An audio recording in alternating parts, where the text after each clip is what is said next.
Pagod siya eh, oh. Effort na eh, may edad na eh. Power! Kami po na yung SB78.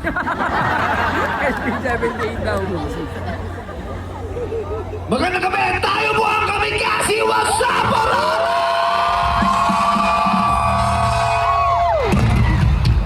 Nice to be back. Hi, guys! Hey! Asa na si Lenny? Haba kasi ng pila nun. Sa mga ngayon lang kami napanood, kami po yung Kamikasi. Sobrang sikat namin noong 2006. 20 years ago. Ngayon, sakto lang, kilala kami ng mga tita nyo tsaka ng mga mama nyo. At saka kanina may mga chismis ako narinig galing sa mga matatanda sa parokya ni Edgar. Ay, Tony!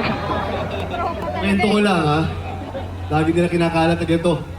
Tumugtog kami sa Alpas last 2 Sundays ago. Tumugtog sila Sabado, kami tumugtog ng Linggo. Pagdating namin ng Linggo, tang inaamoy kating ko yung lugar. Alam mo nung parang feeling namin, parang prayer healing rally namin ng gabi. Pinalakad yung mga may dayuma. So magaling sila, nakapagsayaw yung mga lolo't lola dun eh. Kaibigan namin yung parokya before sila yumabang.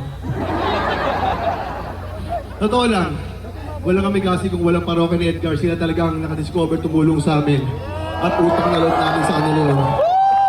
Ang hirap lang, nung sumikat kami, parang na-threaten sila. Lagi na kami sinisiraan.